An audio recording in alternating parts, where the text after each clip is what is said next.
Welcome to the Winning at Home podcast.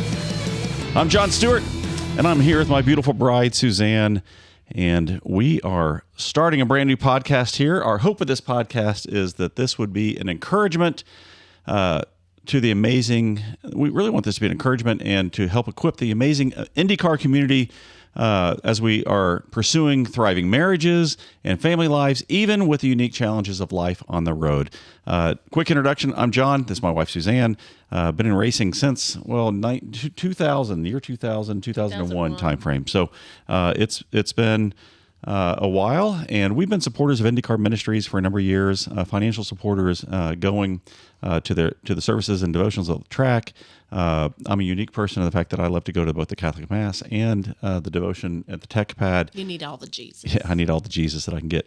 But we love the ministry of INDYCAR Ministry, and this is a new podcast for us. We actually have another podcast called Marry Your Best Friend that Suzanne and I do. And really for the past several years, we've been having fun with that podcast. And I went to Jason Holt and I said, Jason, we really love the ministry, really have a heart for some of the marriages, some of the couples that we get to know who are traveling, and some people who are on the road. And my wife and I led a couples Bible study for about 7 years called Home Builders. Really love being around young married couples. And so Jason kind of challenged us. He said, why don't you guys start a podcast? And specifically, with the specific target audience of those couples who are in the paddock area. Not everybody knows what it's like to have a traveling spouse and the challenge of being on the road. And there's a learning curve. There is a learning curve. So we've been married for 36 years, and I've traveled for a bulk of that career. My first career is in the music business, and I was on the road constantly. Then I was in a marketing agency business, and he's been home about 2 weeks. Yeah, thank you. That's why our marriage is so successful. But we have a real heart and passion. Suzanne's dad traveled for a living. He was a singer, and literally would hop on the tour bus and be gone for 6 and 8 weeks at a time. My dad was an insurance sales guy. He'd travel every other week, so Monday through Friday he would be on the road. I'd get him 1 week, and then he'd be gone the next week. And so we've seen how marriages can thrive and also survive. And we've seen through a number of friends, who we've worked with, who their marriage didn't survive traveling. And so the whole heart and intent of this podcast is to try to be an encouragement. If you're the spouse at home who is, thinking about, the fact that you're alone and dealing with all the home stuff, whether you have kids, whether you have yard work, whether you have just the pressures of being at home, or you're the spouse who's on the road traveling. And you feel guilty about being gone, because that does happen. It does happen, but we know that you can be lonely both on the road, traveling with a team, and also at home with your dogs and your kids. And so the whole goal of this podcast is just to encourage you. We're going to share some things we've learned over the years, but the big thing about this is we're going to invite other couples to join us on the podcast.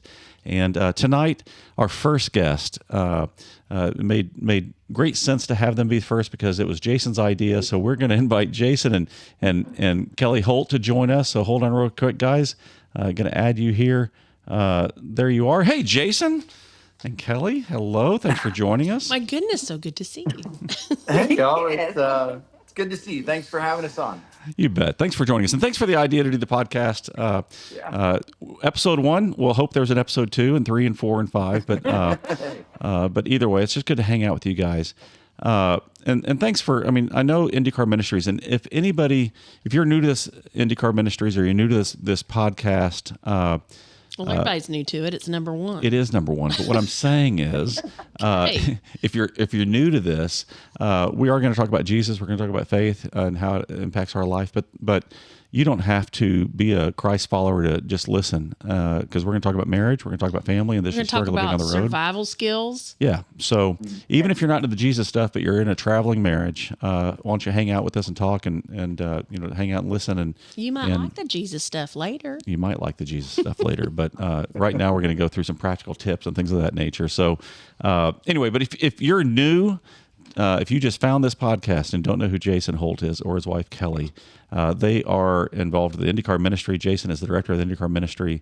And if you spent any time around the paddock, I've seen Jason just in your team, Jason, not just you, but your entire team, just pouring yourselves into the drivers and the crew members and families. So visible for for families, which I really appreciate, because I know that when I see you, I know you don't always recognize me if I'm out in the middle of chaos, but it's very comforting for me to know that you are there.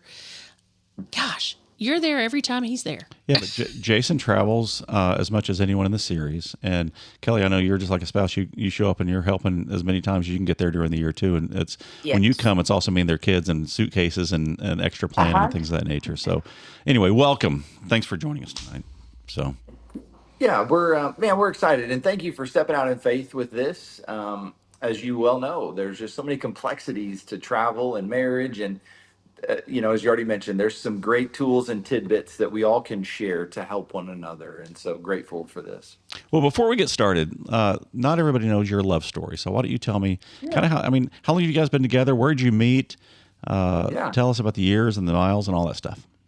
Yeah, so our story, it's a little unique to say, and I need to set it up with a little bit of caveat. This was pre-Jesus in my life, so it's a very different individual. So some of the things that I'm going to say, don't judge me for. We call it BC years. It's BC years. So BC. in 2000, we met in 2006, and at that time I was racing non-wing sprint cars. It was the center point of my life. It was everything. I worked really hard at it, and racing 3 nights a week. I owned it. I did all the maintenance on it. I drove it. I did everything. So that took precedent over my life. But every once in a while we'd get a break, and so my roommate and I, who would help out, he loved to sing karaoke, and he was horrible at it. He was a little guy too, so he had little guy syndrome. But we would go to a really crappy bar on 38th Street so he could sing karaoke. Well, we show up one Thursday night or Wednesday night, whatever it was, and there was a blonde gal there singing karaoke, and instantly, like, the angels erupted. He fell in love with this blonde gal. Her name was Jamie, by the way. So they ended up singing, I think, like the Sheryl Crow Kid Rock song Pictures, and he Together? thought, like, literally they were going to get married. That's awesome. Well, then she snuck out the back door without giving him her number. So he's heartbroken. He was probably drank too much, and so we go back home. Well, 2 days later, we go to the Vogue for Retro Rewind, and in walks blonde gal Jamie, and with her was my future wife Kelly. So they ended up. She recognized him, came over, said hi, and that's how I met Kelly that night. Jamie had ended up sneaking out the back door on Kelly. And so I went with Kelly to try to find her, ended up getting her number, and then things just got messier from there. So I tried to call Kelly. I called her a few times. She wouldn't answer, and she wouldn't call me back. So I took the hint and said, all right, I'm out. Well, then again, we were at a crappy bar drinking. Jamie shows up. She ends up getting a DUI that night. So no one could find Jamie. Shame on Well, Jamie. Kelly knew Jamie was with us, so that forced Kelly to have to call me to look for her friend. And I ended up suckering her into a first date. So that's where it. I'm glad glad a friend had to go to jail in order for the two of you to get together. She took one for the team. Yeah, very good. absolutely. So you went on your first date. You went on your first date. Yeah. Tell me about. Yeah.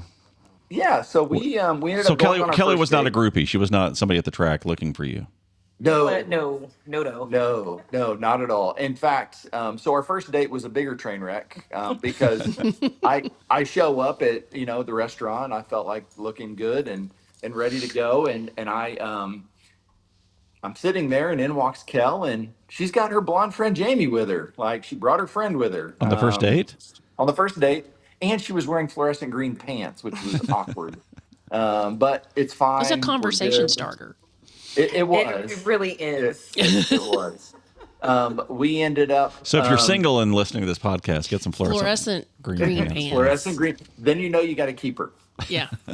So then on our second date, things kind of got a little bit more normal up until I looked at Kel and I said, "Look, if you're okay with always coming second to the race car, we can go for a third date." Not the best thing to tell a gal that you're trying to pursue, but that was just the reality of my life. So At least you here were we are. honest. Well, John, you said groupies, like I was used to that, Yeah. and I don't have time for that. And so I figured we're gonna either figure this out now or just be done. So it worked out. That's awesome. So how old were you guys when you first met? I was 22, so you would have been what, 27. 60 Yeah. something? Yeah, I tell her I'm from the 70s, so I tell her I'm Yeah. old because I There was you born in go. 79, and In so July of 79. We You're didn't not even have a old. full year. You're not so old. I'm pushing 50. So Oh, I wish I was pushing yeah. 50. I wish that's the number I was Yeah. pushing. That's Well, awesome. yeah, so we dated for a couple of years, and I'll never forget. I was getting ready to race Chili Bowl. It was my first midget ride. I was getting ready, and the car owner looked at me and said, "I'll change the language," but he just pretty much said, "You'd be a complete idiot if you didn't marry that gal." Kelly was with me through thick and thin, driving sprint cars. She was at the car wash at 3 a.m. That's She awesome. was working on the car with me. She had her own roles, so she knew what to do. She could tell you the firing order of a small block Chevy sprint car motor. Nice. Like, And I didn't even get paid for any of it. Well, neither do most people in We sprint still cars. don't get yeah, paid, do we? yeah, You got to that's it. win. Yeah, Yeah. So, yeah. Jason, talk. I mean, I want to hear two things. One is about your racing career. Kind of like, when did you how did that run its course? And then the second thing is Yeah. talk about the Jesus side of it too. Because Yep. I mean, all of a sudden here you are running the INDYCAR ministry. There has to be a faith story here.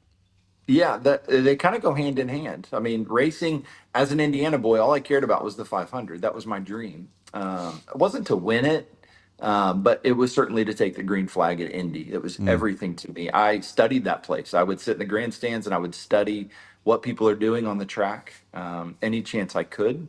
I at one point had every winner memorized. I was a Wow. student of Indianapolis Motor Speedway. It was everything that I worked hard for. Now, yeah, so when it comes to sprint cars, the entire sprint car culture, at least at the time when I raced, was pretty out of control. I mean, it'd be a Wednesday afternoon and you're doing two-story Jaeger Red Bull shots out the back of a house in a suburbia neighborhood. Like it was just wild. It was the lifestyle we lived. And finally, it was in 2010, our lifestyle caught up with us. Mm. When you're partying all the time and living the life that we lived, you can't. It's hard to function as a marriage, and so we had a massive breakdown in our marriage. Financially, we were upside down. How many years had you been married at this point? Two, Two. Okay. 2 years. Wow. Yep. Yeah, there was a lot of things. I unfairly dumped all of our finances on Kel. Hmm. And I love my wife. She's amazing at a lot of things, but she's a very artistic person, not good with numbers. Very Yep. sweet, spirited. You couldn't have asked probably a worse put a worse thing on somebody. I don't think either And one of us are good at numbers. No, but we could do a whole podcast just Just on on that. finances Oh, and yeah. just on, no, because it's I'm like in our sure. life, it's like my dad handled all the money. So I thought, but he would go in the back room, close the door and do it. And then, her dad would be on the road traveling and her mom would We spend would money. hide our packages when Yeah, we came in the house. Yeah, because I he would mean, come home from a trip. Don't tell Dad. He would come home from a trip, and then he'd want to Okay. ask questions about where'd you spend all the money? Well, Like wait, we left him in the trunk until we knew it was safe to bring him inside. wait, you're gone. You can't Yeah. you can't really decide what was being purchased while you were gone. Those type things. But we did a whole Yeah. episode just on finances. But keep going. So you had the Yeah. pressure. I And mean, that was you've been married 2 years, and you're dealing with this already. Yeah, and again, our priorities weren't right. We're out partying, spending hundreds of bucks on alcohol and drugs, you name it. Like it was just there was no limits to Mm. our partying. Because I guess the kind of mentality was I'd lost a couple of friends, and when it comes to sprint cars, like, well, live it up while you can because you may not make it to Monday. Mm. And so we just train wrecked our marriage. That was just one of about 12 big things that happened to us within a 6 month span. We were really Wow. one step from divorce. Um, yeah, it was a hard season. But a friend of mine, he had helped move a church to their new building a couple of years prior, and he said, "Hey, why don't we go to church?" His wife had walked out on him, so he was in a hard spot. It was a buddy I Mm. raced with, and so the three of us showed up at Connection Point in Brownsburg one Okay. Sunday. I don't remember what the pastor said that day. I just remember, okay, there's something here. We need to come back. And so we went back, and then we went back, and then we went back. And then that same friend signed us up for the membership class. And yeah, the pastor led that. He shared the gospel in a way we could understand. And in that moment, we gave our lives to Jesus and got baptized That's awesome. Together as a couple. together. Yeah. Yep. That's awesome. Yep. Same day, same time. And so our growth in Christ has really been a team sport. Yeah, it's been together. Yeah. She's, from racing, Kelly was by my side. She was always there with me. And the same thing with Jesus. Like she's just been my Ride or rock die. right there with me. Well, then, so keep going with your story. How did you guys get to Florida then? Well, that's yeah, so with racing, because it all ties in together. Yep. Racing, again, it was my identity. It's who I Hmm. was.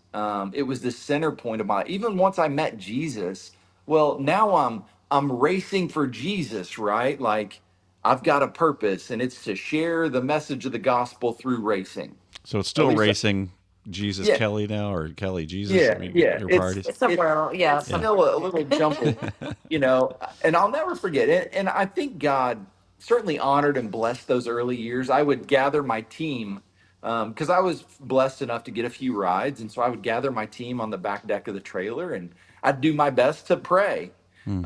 There was a couple times early on I'll never forget that I did say a few cuss words in my prayers, but it was fine. I was learning. I was new at this, so anyway, in 2012, I was leaving Gas City. It was a USAC race. We had a good night. We ran good. I had my helmet bag and Kel and our dog with us, and I audibly heard God say, "It's time to step away." Oh, wow. Uh, Wow. it was an unexplainable moment. And for me, like most people, it's like, oh, well, you just kind of stepped away from your job. No, it was bigger than that. I honestly thought like God just needed me to take a break. We had our first mission trip planned that year, and I Hmm. thought, cool, I'm going to take a break, and God, you're going to bring me back better than ever. It's going to be awesome. God didn't Did, bring me back. Kelly, did you feel that same thing in your spirit at that time? Or, I mean, was this a surprise to you? It actually was quite, when I say a very independent thing for him, and I needed it to be a very independent thing for him.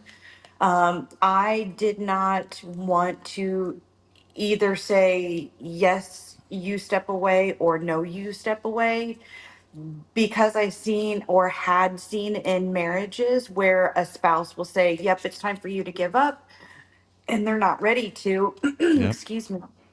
And then later on, there's resentment in the marriage. So I knew that if God had spoken to Jason about it, that was between him and God. I stepping out of it, and this is now your sole decision on what you want to do.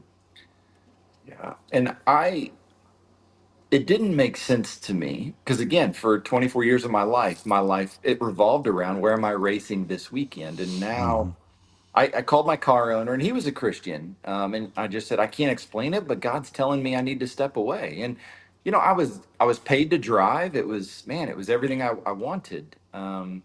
But I stepped away, and that was a hard season. But little did I know, about 4 months later, Connection Point would approach me about a position to come on staff, Wow. But you didn't know and that when you stepped away. You just no did that clue. in faith. Yeah. I had no idea. And it didn't make sense to me. Why would a church want to hire me? I'm a welder. I built INDYCAR headers and race cars. And you don't want me to work in a church. I can't even pray without saying a cuss word. Like, what are you doing? You know?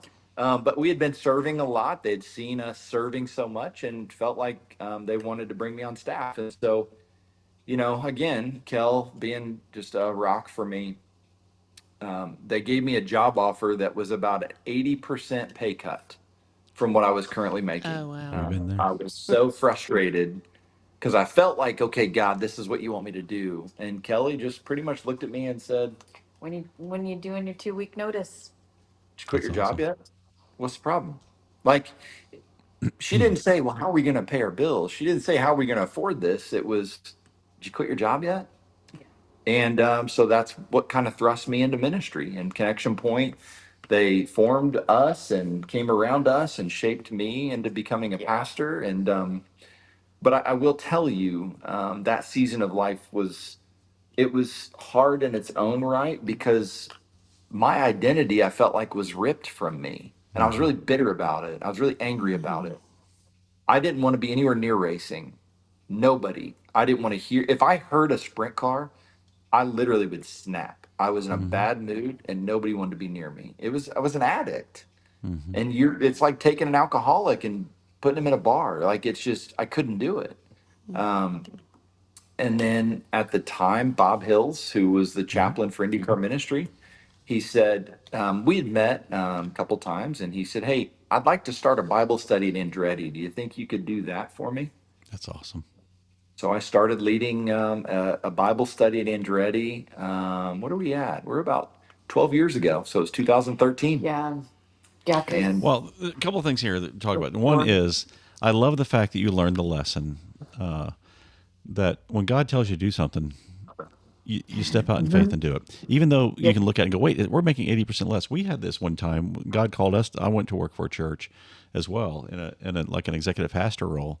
And I committed to 9 months, ended up being there 18 months. It was there to help a transition. But when we looked at the money, it was like, wait, can we afford to live like this? And yeah, that's yeah, Satan talking to you. That's the other people. It's like, 100%. because what No, happens is when he tells you to go do something, the provision was there. I mean, God provided for you guys, provided for us. And, if you're listening to us tonight and you have one of those just God moments where you feel like God's telling you to make a move, just trust him in that. I love the fact that you guys went through that, and that's something that will impact you for the rest of your life. That more times will come where you just have to trust him. Well, when John told me that he was interviewing with, well, actually, I take that back. He didn't even tell me that he was interviewing For the with church? INDYCAR. Oh. No, with INDYCAR. And we were in Texas, and it had been the first time that I had, This is 2002 time frame. yeah, that we had lived by family, because we've always lived away. I had my first brand new Texas baby. I mean, I have an Oh, Oregonian, and a Tennessean, and I finally had a Texan, and all my family was there. And we were very involved in the church, and I said, I'm not going. But God's timing was right, and Yeah, because when IndyCar first approached me, and it's funny because I had a telephone interview and I told my wife, I said, they're going to offer me this job. And she goes, you haven't even met him yet. And I said, I know, I just feel like it's going to happen. And based on that first conversation, she says, well, we're not going. Well, the VP of marketing at the time was Bill Long, and Bill commuted from Connecticut. And so because of the way the series was, it's like you're on the road so much that they let him commute. So originally I was coming in to run the sales. There was an option that I could have commuted. But and we God's thought timing, about it, we did. know. But then God's timing was so right. Of just there was a reason why we were coming to Indy, and pulled up stakes and followed where God directed. So back to you guys. So you get called into ministry. You're serving. Bob's plugging you in. You're starting a Bible study. The Andretti guys. And I mean, you're dipping your toe in the water in the IndyCar ministry side of things. Keep going on that path. yeah. So, I loved what I was doing with IndyCar Ministry. That Hmm. was fulfilling, and it's still, I had my fingerprint in racing, but not close enough that it was a problem for me. Yeah. I was pretty bitter in my heart for racing. I hadn't grieved it. It was a loss that I needed to grieve fully, and so that's where Florida come in. Hmm. So in 2016, we had our firstborn, Gideon, Hmm. and we had been praying. We felt a strong pull to Jacksonville, Florida. My mom had lived there. We visited. We fell in love with it. We would go on vacation there once a year in August, in July, when it's the worst, I'm so just sorry. because because if we were going to move here and pray to move here, we wouldn't want to be here in the worst weather. yes, we wanted that affirmed. And so for literally for a couple of years, we prayed, God, either move us there or take the desire. Hmm. Well, then in 16, our firstborn Gideon was born, and I did some consulting work for a church in Jacks Beach over their groups ministry. Turns out their executive pastor used to drive IMSA, and so we knew a lot of the same people. A few months later, there was a job offer on the table. And so when Gideon was 6 months old, we loaded up a U-Haul, sold our house, and moved to Jacksonville Beach, Florida, all alone with a 6 month old. Had no clue how do you keep the kid alive. And here we go. And so that's how we got to Florida. Wow. So, how did you connect then with full-time role? I mean, I'm not even going to ask you, like, I'm going to move away from racing, God. I want to move away from racing. I'm tired of living in Indiana. I'm going to move away from racing. And then you moved to Daytona. Yeah, so God has a sense of humor, for sure. So we moved to Jax Beach. I'd been to a couple of different churches there because at the time I was serving as a part-time chaplain with INDYCAR Ministry. Well, most churches only allow their pastors to miss 4 Sundays a year. Well, I was traveling around 8 to 10 Sundays a year. So it was hard to find a church that would allow that. So I bounced around to a couple churches. And then finally, we had an opportunity to move to Ormond Beach. Now, most people don't know about Ormond Beach. It's a secret. I want to keep it that way. But you, you can literally live by the ocean for pennies on the dollar compared to anywhere else in the world. And it's just north of Daytona. And so an opportunity to move here came. And so we jumped at the opportunity and we were able to move, decently by the ocean for an incredibly cheap price and had a great church that I was a part of here.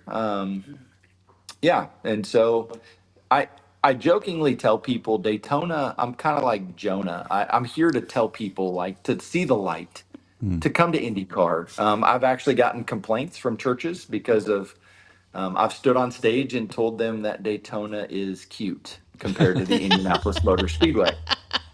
So Agreed. yeah, Yes. the first church I was at, I was sharing about who I am, what I do, and I said, now you guys have Daytona, and that's cute, but it's nothing compared to the magnitude of the Indianapolis 500. Truth. Well, one of the elders is actually the CFO for NASCAR. Oh, Lord. And so he was not very happy with that comment. And so we had some good banter back and forth, some good comments. And I just told him, look, Daytona is a beautiful racetrack. You guys have done phenomenal. You did something that Indianapolis Motor Speedway will never do. And I commend you for that. And he said, yeah, what's that? And I said, you guys painted your seats to pretend like people are sitting in them. We always have people sitting in our seats. Oh, And that ended the conversation I pretty bet it quickly. did. So, yeah. Does that individual support IndyCar Ministry? Needless to say, he is not one of our partners, Yeah, but he's not one of your that's partners. okay. Okay, so when did you become the director then? What remind me of the timetable of you joining and taking leadership over the ministry? Yeah, so I signed on as a chaplain in 16. Mm-hmm. So after Justin had lost his life at Pocono, Bob Mm-hmm. decided it was time to step down. So the ministry, he had told the board that he wanted me to be his replacement. The board opted to go a different direction with the Yep. caveat that they bring me on part time. So I served part time as a chaplain for 9 years. Yeah, I came on full time 2 years ago. Yeah. Okay. As the executive director, which is an exercise in faith in itself, Sure it is. because I don't know anything about fundraising. There's a lot that I didn't know about. I still Yeah. don't really know about, but God's been faithful. Yeah, and part of running a ministry, I mean, obviously people see you doing the chaplain duties there at the track, and you share when Justin passed, but I remember the morning when Paul Dana was passed, and Yep. the Bob and I were friends. Bob and I are friends to this day. But I remember Max Helton, Max was a mentor and a friend of ours. Max, for those of you who are listening, Max was the one who started Motorsports Racing Outreach (MRO) years ago in NASCAR, and he was a pastor's pastor and just a really awesome guy. But he always talked about the fact that when an incident happens at the track, like if you're a normal pastor and somebody gets injured or somebody gets sick or something, you've got time to drive to the hospital and get ready for that conversation. You can look at your phone and go, okay, I remember his son's name. I remember it's like his mom, all that thing. He said, but when you're at the track, it happens immediately, and you're immediately in that room. And so people have seen you in that role. People see you praying before, with the drivers beforehand, leading the devotions and arranging for the priest to come. But running a ministry, I mean, that's volunteer recruitment. I mean, you've got a lot of volunteers who are working for you. You're raising funds. I mean, you need money, and so quite honestly, you're not going to make payroll and cover all your expenses by just taking a collection at the meetings. Right. So, that's a big role as an executive director. Yeah, it's been a learning curve, and I'm grateful God has been faithful through that. I IndyCar supports us in amazing ways. One of the things they don't write us a check, though. They don't financially support the ministry. Um, that's one of the challenging things that we face is we serve people of great wealth, um, but it doesn't mean that we necessarily have that great wealth. And so fundraising is a big part of what we do. We have chaplains, 3 chaplains flying all over the country. Airfare is not cheap. Hotels Mm-hmm. aren't cheap. It costs money to do what we do, and that's the thing. Most people think of a chaplain when tragedy strikes, Yep. but there's hundreds of thousands of hours of relational investment and time at the track with people before that happens. Yep. And in a moment, everything can change. I mean, we had that at Road America on Friday morning, first thing. Mm-hmm. One of the F2000 drivers smoked the wall. I Mm-hmm. mean, he should have probably been airlifted. Friday morning at 9 a.m. What'd you do at Friday at 9 a.m.? Like, Yep. next thing you know, I'm in there with his parents walking through one of the hardest times that they've ever faced. And it happens, like you said, just like that, you know? Well, talk to us about what the typical race week looks like for you guys. I mean, so many of the team guys they have their routine. I mean, like on Thursdays they leave, they go and say goodbye, kiss their family goodbye, and head out on Thursday. Set up on Thursday, run Friday, Saturday, Sunday. Talk about your race week? Like, how are you preparing? What's your week usually look like, Jason? Yeah, so generally, I try to get on a plane on Thursday mornings. That's my goal. I try to rarely fly out Wednesday night if I don't have to. Mm-hmm. Thursday morning, like this Thursday for Mid Ohio, I'll get on a plane at 6 a.m. And I get to the track as soon as I can. I'm there all day Thursday, Friday, Saturday. We have our to dos. So certainly we open every driver's meeting in prayer. We pray with each of the drivers before they get in the car, but a lot of relational investment. Suzanne, kind of like you had mentioned earlier in the show, like that's one of the things that is important to us is to be present with people all the time. Mm-hmm. Mm-hmm. Sure, we could go sit in the suites or we could go sit here or hang out there, but no, our heart is people. Well, And when they so, see you out there, when you are visible, that also makes you very accessible.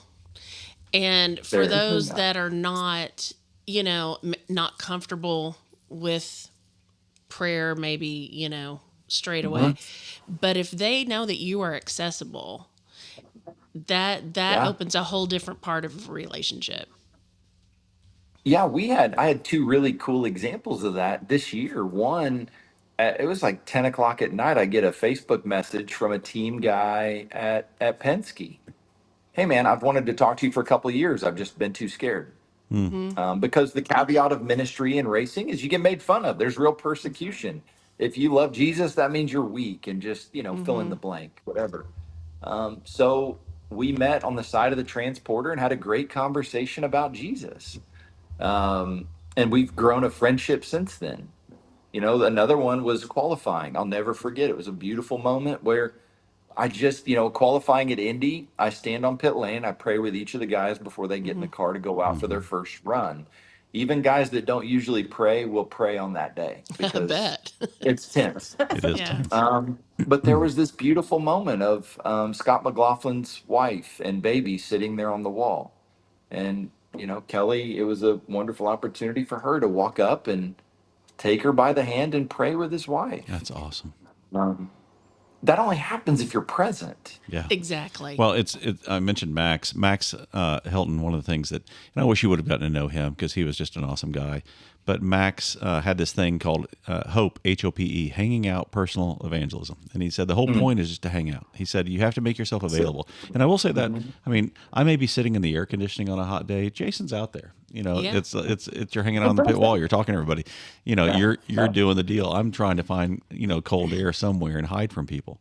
But I Yeah. mean, the whole point of this conversation tonight is, I mean, talking about the unique challenges that you see it from a pastor's heart, and I think that's the reason why we're having this conversation.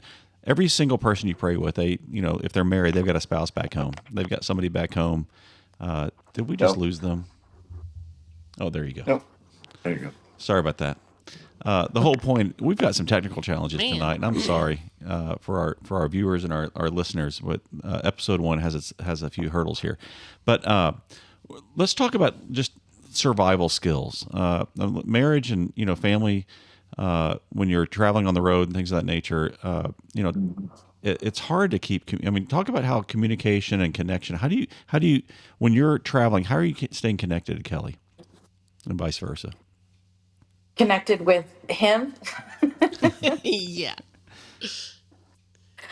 Usually, me, when I say we definitely have our challenges, when he's gone, you kind of lose sight of like now all of a sudden you're kind of stepping into like this single parent role. Yeah. You know, again, and not to say that it's like a bad thing, right? We find our rhythms while he is gone, but it's awesome because usually like our day-to-day rhythm is Jason takes care of the boys in the morning so that I can get to work at 6 o'clock in the morning to have 4 10-hour days. Hmm. And so now all of a sudden he's gone on those mornings, and it's like, oh, now I have to shift my gears and I have to be the person that does those morning routines, which means, okay, now instead of, I still get up early, but now it's I'm getting up early, but now I'm getting up the boys and now I'm feeding the boys. And even though we pack lunches the night prior to, it's making sure that the lunches make it into the book bags, and all the kids have what they need in order to do the things that they do. And so you know it definitely throws in a monkey wrench. And it's hard sometimes too, because especially for us, for the month of May, I think The we 90 saw days him of May. for, yeah. I think we saw him for like a week, and it wasn't even a consistent week. Yep. And so that was really hard. And then you start having the boys ask the questions of like, when's dad going to be home, and why does dad have to travel to work, and why does he have to do these things?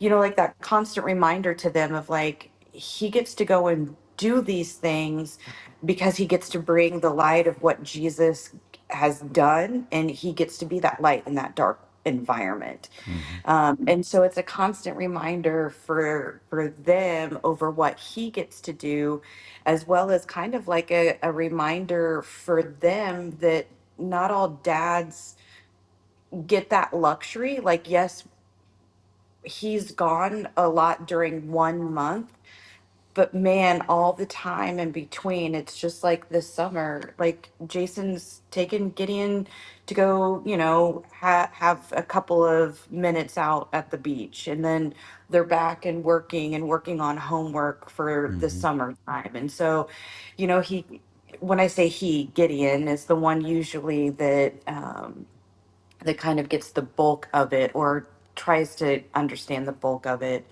But I feel like it's also to a really special moment for them. Well, I think it's interesting to hear you say that part of the justification to your children is, look, dad's doing something that's really important. So you're joining in that, and he's not doing it by himself. I mean, that's the whole thing. It's Right. like he's on the road with the family supporting him behind him. I hope the guys who are working, the men and women who are working for different teams, that when they're out there and they're doing things, that's a great way to get your family engaged and connected in what you're doing. Yes. The worst thing is for your kid to think you work at the airport, because that's where you go, a couple of times a Uh-huh. week. No, literally, that's what my kids used to always laugh about. Like, what's your dad do? I don't know. He works at the airport. He goes to the airport and comes home, But it's important for them to know what you're doing. And so, like, I love when I go to the track, you talk about the 90 days of May, but when you go to the track, that's the one race where we get to see so many so many team families. And you see how proud the kids are. You see how Yeah. proud the parent, the spouse is, just being at the track and watching their husband work through the husband or wife work through the Because fence. a lot of team members, they don't get to go with their families don't get to go with them. It's not like, everybody gets to races. be together all the time. That's not how it, that's not how it works. But there are certain races like Road America and Mid Ohio, the ones Yeah, that are drivable. The adventurous spouse will throw kids in the car and go to Detroit or something of that nature. But Yeah. it's hard and it's expensive. I mean, Well- that's the whole thing too. It's not every family can afford to go Yeah. and pay for an extra hotel room. Yeah, and the reality for most racing spouses is, it used to be where they could afford a hard card. Well, now hard cards are a Yeah. little expensive. They can't Yeah, no afford kidding. those. It used to be where there was more of a welcome mat at hospitalities. Well, now families aren't really welcomed at hospital. So You know it's what? harder I and saw harder. that. This It's just 500. it's harder for spouses to go to see their loved ones, and so that's one of Yeah. the things for us. It's hard. Mm-hmm. Like I know guys that you already mentioned it, Suzanne. The guilt, man, it kills my heart to know when Gideon's upset because Dad's gone. Yeah. It kills my heart to miss things, to miss moments. It's hard, and I know dads that struggle with that too. But I will say the heaviness that we've faced because of it has helped us as a ministry Mm-hmm. combat against it. So like this May, we cut our ministry garage in half and we had a whole back area just for wives and kids for those that are involved. That's Yeah, cool. kind So of a little great. respite a area. little hospitality. We had our AC unit, we had a refrigerator full of drinks, we had snacks, we had toys. It was a way to get away and have some peace so that you could see your dad, so you could see your husband. Well, it's interesting. We were talking about just communication and being on the road too. When my father traveled, he was gone every other week, and his company paid for. This is before cell phones, but his company paid for one phone call a week. Like you could call home on a Wednesday. He always. Wow. I remember him calling every night, and he always made a point that he had to pay for that. He couldn't expense that call home. Yeah. But that's when long distance calls are expensive. But Yeah. today's cell phones, I mean, my wife, I think I talk to you as much when I'm on the road as when I'm home because of, FaceTime and texting and things of that nature. But how do you guys communicate that way? I mean, like, do you have a rhythm? Are you bothering him while he's on the road, Kelly? Or, do you guys say goodbye and talk? Yeah, so there are definitely times where I feel like I'm more of a bothersome, but it's because maybe I've had like a hard day and I just need to vent about things. Mm-hmm. But usually we always start our mornings off at the beach. When Jason has the boys, he takes them there. So a way for me to rub it in his face is I take a video of the beach and say, "Sorry, you're not here." Yeah, yeah, and makes it a point to send me pictures throughout the day Yeah, of the of boys. what we're doing if we go do an activity or Kelly. anything like that. And then Kelly, we you don't know how sexy and cool corn around Mid Ohio really is because it grows to about 7.5, 8 feet. It's not there yet. the knee high by the 4th of July, right? That's It's a right. lot That's taller right. this week. You're not going to know because you'll be at the beach. But those of us who are That's right. enjoying the height of it's at least 5 feet. So Yeah. there's a lot going on. Well, let's talk about. I mean, marriage. Yeah. We have a saying in our household that everything bad that happens when you're traveling. So it's like when I'm gone. Oh, Yeah. the better the trip for him, the worse. Oh, Yeah, like the literally, worse it is for me. literally, it's like, Yep. and there's a like if the water heater goes out at home and I'm home, it's like a 3 on the Richter scale. But if the water heater goes out and I'm on the road, then that's a 10. Because Suzanne doesn't know how to handle that and those type things. I don't and know then, how to handle that. Well, you do now, but do when we were now. married 2 or 3 years, you didn't. But that was 4 water heaters ago. But we have one thing. It's like the bad things happen when you're on the road, and the better my trip is. Like if I get an upgrade and all of a sudden I walk in, I was like, wow, they gave me a suite. This is really great. Something, be on dead something duty. bad is on. Yeah, some animal around the died. house died. Yep. Something happened. Yeah. I remember. I mean, you talk about old school Bob Hills. I was on a John Barnes one time back in the Panther days asked me to go on a trip to New Jersey to pitch some sponsor, and I agreed. And we flew in a private plane. We had a limo pick us up, and I even got like an upgrade. I was like, "This is the best trip I've ever had in my life." And I showed back up at the FBO, and my phone was there. And the lady goes, "Your phone? You left your phone?" I said, "Oh, I'm sorry." She goes, "Some woman keeps calling. You got to call her. Your llama died." I'm like, "What?" Like I had this incredible trip, and Suzanne here at home, the dogs attacked a llama that we had. And Had to put it down. but it's It like was dead. I didn't that's know the what to lowest do of the with low is a it. dead animal, and your wife, like, she calls the rendering Big dead company. animal. Yeah, and they said just drag it to the curb, lady. And it's It's in like, the back pasture. I'm not dragging it to the curb. and I'm flying in a private plane while she's dealing with a dead llama, and Oh so my God. that's the whole thing. It's like That's things our life, happen. man. That's our life. It's like, and you feel bad when you're on the road and I'm eating a steak and call home and she's having a peanut butter and jelly sandwich. Because it's like, that's what we had time to eat, you know.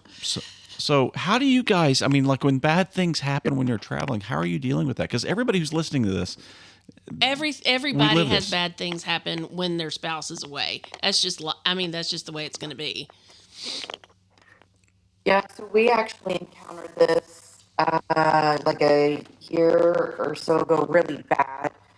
It was actually when we were trying to really kind of launch the care ministry side of things, and be able to support the wives and the families within the ministry. And obviously, clearly, us living in Florida, I found myself so sick I couldn't take care of the boys. And Jason's trying to call me. I can't have a conversation because I'm having to hang up because I'm getting sick. And he is like trying to call people that are around here to come help, to grab the boys, to do whatever. And we finally kind of threw our gloves up and we're like, well, mom's coming. Yeah.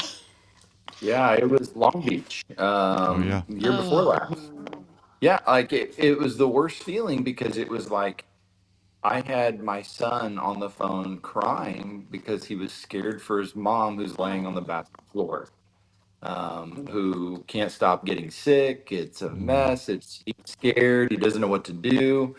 Uh, there's no worse feeling than being hopeless, Yeah. yeah, right? And as a man, there's no worse feeling than to know your family is struggling and you can't do anything about it. yeah. You're 3,000 miles away. Practice is lining up. Fill in the blank. Like, Yeah. and man, I got to say, that's what fuels what we do as a ministry. And because I've been there, I know what it's like. And man, if there's anything we can do to combat that and to help with that, we want to do that because it's the worst. And Well, and you know how it's men always are. We bound to love to happen. share our emotions. I mean, it was like Yeah. if I'm on the road as a mechanic and I got a roommate with me, I'm sure I'm going to say, "Hey, can I share with you what's going on at my house right now with my wife?" Men Let are me that share my way. feeling. Yeah, Yeah. no, men don't share their Yeah. feelings Yeah. very well. Except this one. All the time. No. Too much No. feelings. Yeah, Yeah. no, but Too many. Yeah. men are. I mean, you feel Well, guilt of being on the road, and then you don't have a community around you that you can really share that with. Which is what no, you're and how giving that them, though. manifests. You're giving them Yeah. some sort of community that they feel like they're not the only ones leaving their 100%. sick wife on the bathroom floor, you Yeah. know? Because it's just Yeah. gonna And that's, happen. yeah. Yeah. And you guys have experienced a small group. We've experienced a small group. And, in the past, a great group, man, you had an army of people around you that you could call in a moment. And most people in racing don't have that. Yeah, Most people in racing don't even go to church, let alone have a small group or know what a small group is. And so we want to provide that level of care however we can. But I think at the end of the day, one of the things that I see is it manifests itself with the guys more or less in anger and frustration. That's why working in racing is so hard. They're so rigid and so like hard-hearted, because it's all a facade.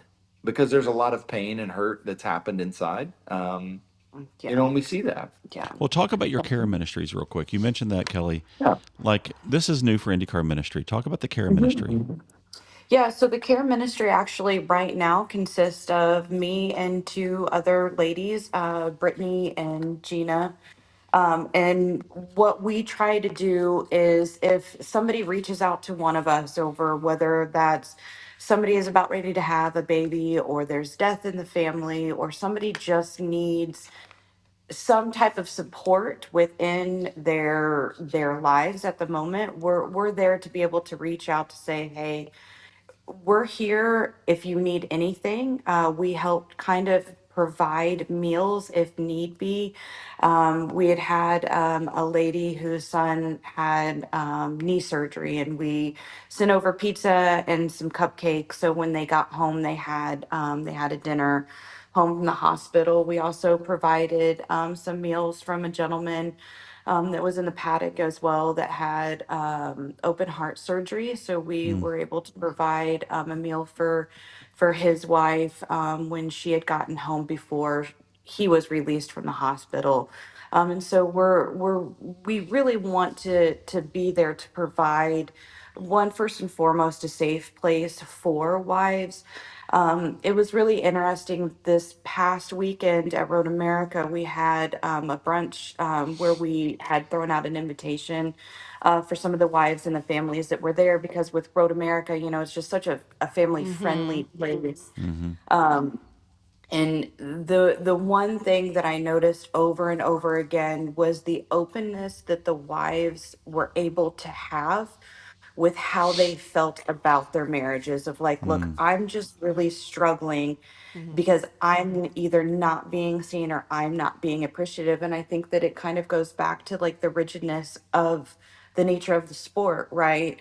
Like, we have wives that need to be seen and felt loved, but yet we have a husband that works in a rigid environment to where sometimes that connection never happens. right.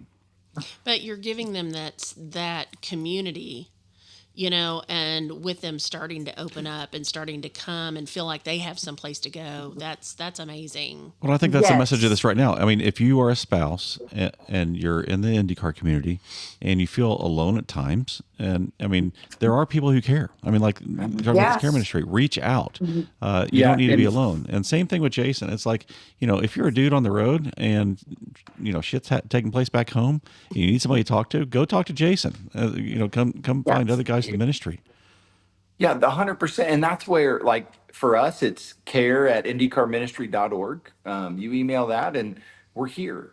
For me, I think that's my hope with how we operate as a ministry is, look, man, I met Jesus 13 years ago. Prior to that, I was pretty messy, man. There's Hmm nothing you're going to say that's going to offend me. There's nothing Right. you're going to do that's going to offend me. There's nothing that you could have done that's going to make me blush.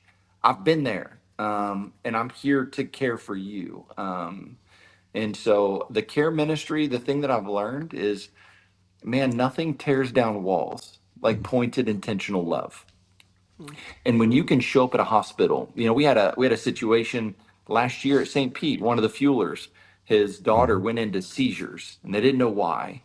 And so Gina was able to go straight to the hospital and sit with his wife, pray with their daughter. That dude, it melted his heart. It made the world a difference to him. A guy that Mm. would never talk to me now says hi to me every day. That's cool. Like, yeah, that's what we're here for. Is we just want to show you the love of Jesus. I'm not here to tell you you're doing anything wrong. It's let's just talk. So Well, and Kelly, you mentioned this a little bit ago, the rhythm of your marriage, and it's like, everybody who's in this community, we have the 90 days of May, Mhm. which it's chaotic, and then thanks to the TV broadcast deal, the season's being compressed. We will have an off season that most wives and husbands will be like, hey, I think it's time for you to go test someplace, but Yeah, I understand but that. we're entering into 4 weeks in a row of race, race, race, race, and then another weekend off, which a lot of people will then be going to the IMSA race that weekend at Road America. It's like, Yeah. some teams are competing in that as well, and so we're entering this season again where we're just back to back to back, and what are some ways that I mean, how obviously the spouse who's involved in racing is fully engaged. Spouse who's at home is fully single parent mode. Doing the Mhm. grocery shopping, taking the kids, all that kind of stuff. What are some advice things that you guys have for what's a challenge of these next 4 weeks that couples can kind of go together and work on together? Yeah, I think one, at least I feel like a major advice to have is when I say like try not to dump. Um, when Jason's gone, one of the things that I always try to do is when I say pick up his load at the house. If the grass needs mowed, I would much rather take on that load while he's gone so that when he gets home, that's one less thing that he has to do that pulls him away from spending time with us. Whereas sometimes for wives, it's like the husband gets home and it's like, here's the kids, you deal with them because I've dealt with them. It's trying to find the rhythm of bringing him back into that fold of I saying, agree look, with that. I know that you've been gone, so let's do something together as a family so that I can either show you what we've now been doing and reintroduce you into that rhythm, and or just say, look, I know that you might need time and space for a little bit to get back into home life, and I'm willing to give that to you as long as you're willing to let me have either my time so that we can be better together. I think that is beautiful advice because him being gone is difficult. Him coming back home is more difficult because Yes.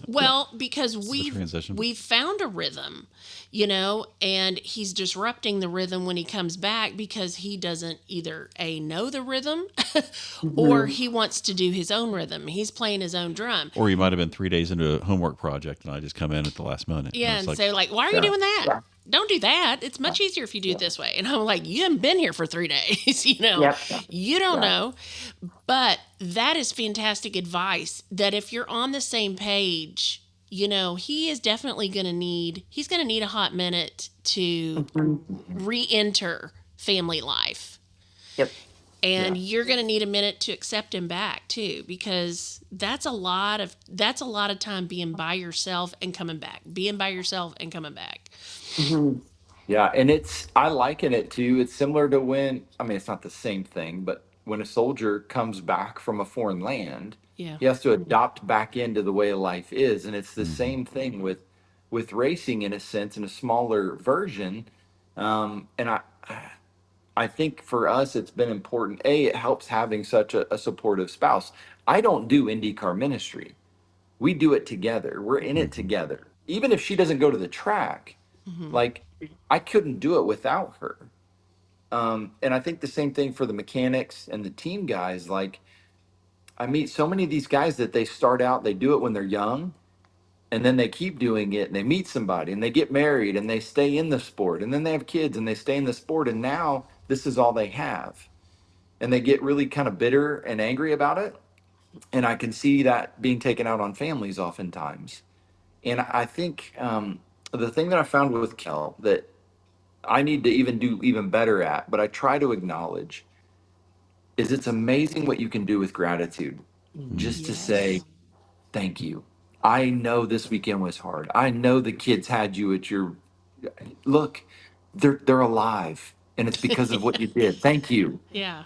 Hey, the house isn't burned down. Thank you. Like a simple moment of gratitude to say, I appreciate you. I think goes a long way. I try to acknowledge that whenever I come home.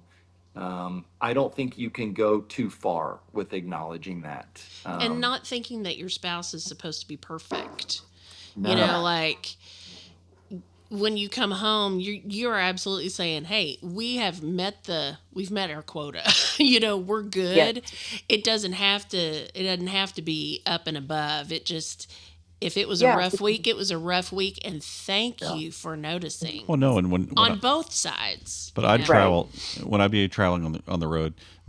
This is a whole nother conversation about love languages, but mine is acts of service. And so I like if I came home, like I'd want to see the house be spotless. I'd want to come home You and see. act like this was something that doesn't still happen. Well, no, but I expect the house to be spotless, and therefore a dinner to be waiting for me. Like, oh, thank you, husband, for being on the road for the past For week, working for and us, how for our and for family. providing for our family and taking care of us. Yeah, and it's like, there's dogs are barking, and kids are running around. It's like the house is chaos, and it's like, wait, I just enjoyed kind of my own hotel room for the past 4 days, and all of a yeah, sudden now I'm back here, and so that reentry point is important. Hmm. It's Yeah. important. I think when those of us that travel, I mean, it's important to have a good, like you said, Jason. You like to go out on Thursday morning, not Wednesday night.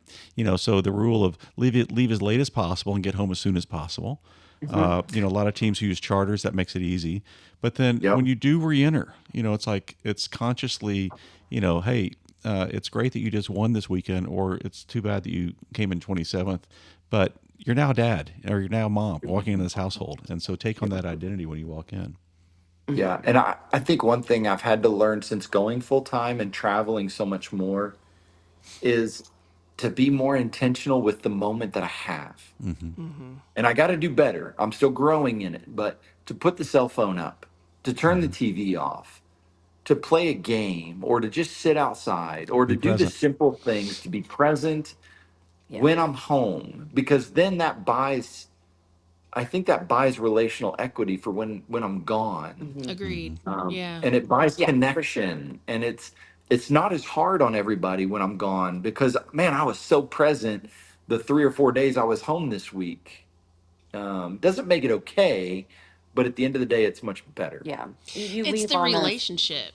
Mhm. John would, I would have people ask me all the time because he is gone a lot because it's not just IndyCar for him, it's other stuff too. And, I said, but when he's home, he's home.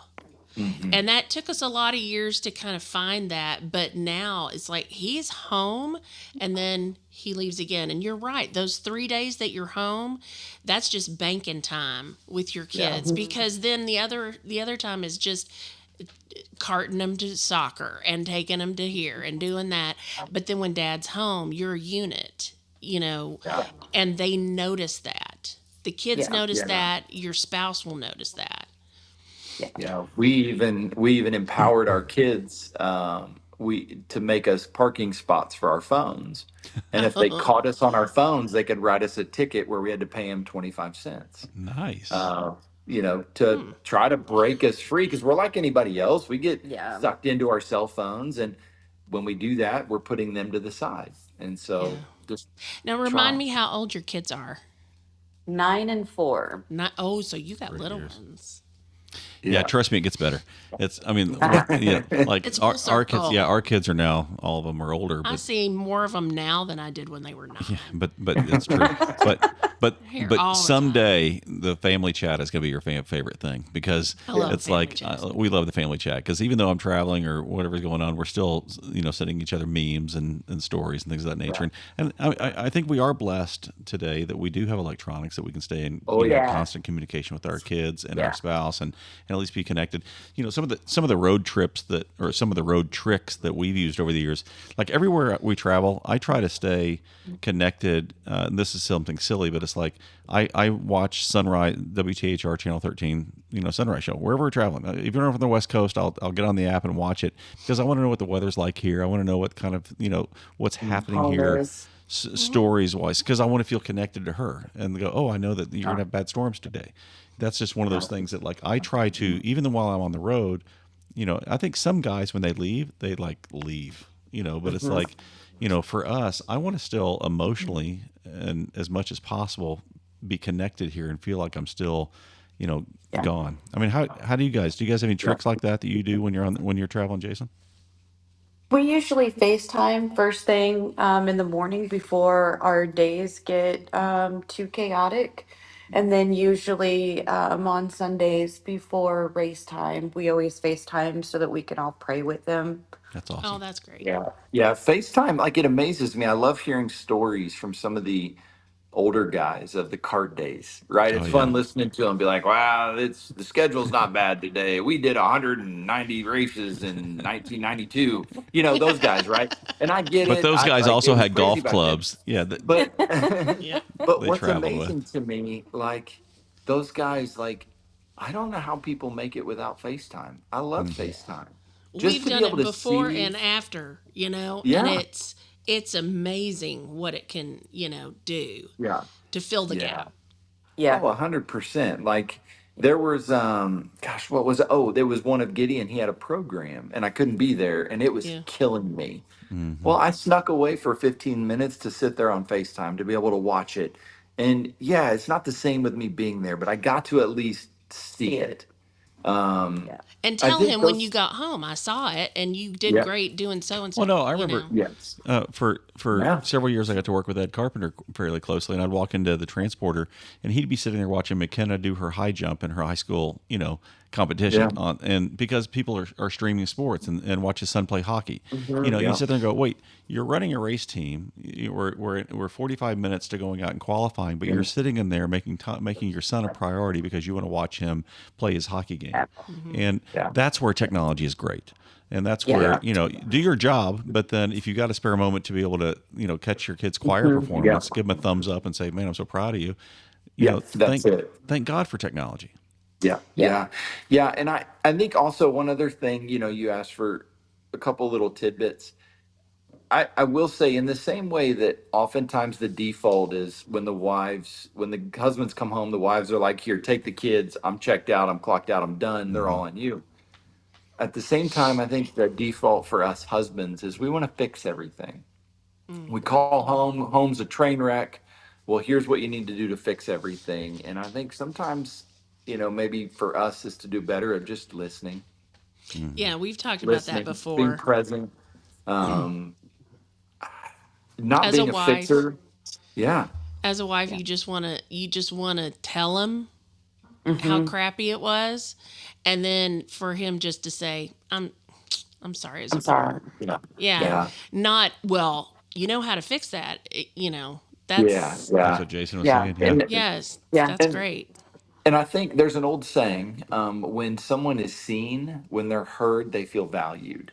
Hmm. And I think sometimes that's just what's needed most is to see people. Hey, I see you, I hear you, and people feel valued in that moment. And sometimes I think when Kel, when she's strung out at her wits' end, because she has two boys that are from me, and I'm a handful. Imagine a 9 and a 4-year-old version of me. Oh my gosh, pray for her. Um, I know that she just needs to feel valued in that moment Yeah. and be heard. Um, Yeah. Yeah. so Well, it was funny because you said you were at the last race at Road America, and I remember during the devotion, what time was it, like 6:45 or 7? It was early on that Sunday morning, and I remember looking, and Jason, you had one kid in your hand who was kind of listening and praying, another kid that was looking at a fence or something else off it, and then Kelly was about 20 feet alone, and I was like, that's awesome. It's like yeah, just having that moment of being mom, just nobody's touching yeah, me right now. It's like, Yep. because that she would always say, just as long as nothing's touching me right now, I think I'll be okay. But okay, we've talked for an hour. yeah, I think some of the key takeaways here, obviously, number one, if you're a spouse, whether you're on the road and traveling or at home, don't ever feel like you're alone. There are other couples who are going through the exact same thing you are, and there's a whole organization and a ministry at INDYCAR Ministry where you guys want to help. And sometimes that may just be a listening ear. Sometimes that may be a visit. It might be dinner. Who knows what it might be? But if you feel like you're drowning, the email is care. Is that correct? yeah. Care. Care at INDYCARMinistry.org, or there's different resources at INDYCARMinistry.org/resources, Yeah. that you can go there as well. And you can ping everybody on at IndyCar Ministry through social media and Facebook. Just reach out. Don't be alone. The other thing is, realize you're not alone, but also it is. I mean, I always think it's a privilege to do what we do and to be on the road and to, I envy the guys who are just grinding it out on the teams because when they win, when you see the 27 car win and those guys just going nuts and all the hard work they're going through and how close so many of the guys are and the drivers, it's exciting what we get to do. And I feel like I need to share one last little story, Suzanne. But when we were in a couples class, you talked about being in a small group. We were in a couples class at church, and I remember this one lady who her husband worked for, I think, Lily or somebody, and her prayer request at the end of our Bible study, we had her prayer request, and it went around to her, and she said, "Please pray for me this week. My husband Todd is traveling to Cincinnati, and I don't know how I'm going to make it without him for this week. He's going to Cincinnati." And I'm thinking, that's like 2 hours away. It's not that, but she's like, I'm going to have to take the kids to school. I'm going to have to handle everything. And I don't know, just pray that I would be able to make it. And everybody said, okay, we'll pray for you. Then it goes to Suzanne, and Suzanne goes, I need everybody to pray for me. My husband's going to be in town this week. Please pray that I can handle John being in town for the entire week, and that I'm going to have to cook him dinner, and I'm going to have to share the remote control with him, and I'm going to have to listen to, and so, there's try to find the blessing in having that alone time. Yeah. Try to Yep. find the time, Kelly, the fact that you get to be with your boys at the beach, that's awesome. So try to find some awesome solo moments. Binge watch whatever the heck you want to watch with your spouse gone, and Before he comes back and takes the remote. yeah, before he Right. takes the remote. But guys, I appreciate you joining us. I'd love to just close the prayer. Jason, if you wouldn't mind praying, and I'll close. I mean, you open and I'll close, and just pray for all of just the community. That'd be great. God, we're so humbled by your goodness. God, the Thank you, blessing Lord. of everyday life is such a gift from you. God, and on top of being allowed to live, God, that you would bless us with spouses. God, that you would give us those that we can do life with, we can have families with, that God, we can wake up each and every day with. God, it is overwhelming the way that you have blessed our lives. And I thank you so much that we are not alone, that you say very clear in your word that two become one, that we are one. And God, although racing is a gift, it comes with its own set of unique challenges. And so I do pray, God, for not just my marriage, for John's marriage, God, for all those that are chiming in. I pray over those marriages that, God, you would bless them, that you would be at the center point of each and every one of them, that, God, they would understand, Lord, that marriage is centered around you, God, because you're good, that you didn't destine us to a life of loneliness. And so, God, please be within the marriages that are those chiming in, be present, strengthen, and encourage their hearts, God, especially over this next month as the grind really sets in, Lord, that we would have a little extra grace for one another, a little extra appreciation, and a little extra love, God, for those around us. Lord, I just thank you for this time with Jason and Kelly, and I just want to pray right now for not only the couples who are involved in the series, but Lord, I just pray for our whole community. I just pray a hedge of protection around our community as we go into these next 4 weeks. We pray for all the teams for safety when they're driving to the tracks, whether it's the transport drivers, whether it's the team captains driving the cars, just whoever's driving. Just pray for safety while we're traveling. Lord, we pray for the leadership of the INDYCAR series. We thank you for the Penske Corporation and Roger and Bud and just all the guys who are focused on growing the sport. Thank you for Doug's leadership and Mark and those guys, Lord. Give them clarity and vision. Lord, I pray that the team owners, that the collaboration between the team owners and the ownership of the series, that they continue to work together. I just pray for relationship with the promoters, Lord. There are so many of us that are giving our lives to this sport, and I just pray that you bless our leadership, Lord, so we can let this sport continue to grow. Lord, we lift up this next race weekend as we go to Mid-Ohio. We pray for safety there as people come and celebrate the 4th of July. We thank you for the Green Savory promotions team and everything they do to put that race on. And we lift that whole time to you. Lord, I also want to lift up INDYCAR Ministry, that all the volunteers that give their time to the INDYCAR Ministry, Lord, bless them. Let them feel fulfilled. We also ask for the financial, just the finances of the ministry that we trust you to provide for the ministry, Lord. And we thank you for generous donors and people who are supporting this ministry. We continue just to pray for more donors. And Lord, more than anything else, we just pray that we can honor you in our actions and honor you in our work, Lord, and how we lead our families and love our kids and raise them to have a passion and desire to follow you. We ask all this in your name. Amen. Amen. Well, guys, thank you. Appreciate your time. I look forward to seeing you this weekend, and we will see who the next guest will be on the next episode. Hopefully, we can have an episode 2, and not. I mean, you guys are welcome to come back and join us if you want to. I have some names. Let's talk about it this weekend. Okay, can't wait. All right, so that's it. I hope if you're a listener tonight that you appreciate this failed effort on our part with technology, and for some reason my wife and I looking like we're orange. I know. Look at me. We're broadcasting. You guys look so clear and I look like I've got like white. Yeah, we don't know what's going on with our lighting, but this is our first episode. We'll get it better for the next time. And thank you so much for joining us tonight, Jason and Kelly. Appreciate you guys, and we look forward to seeing everybody at the next race. All All right. right. See ya. See ya. All right, we'll see you guys.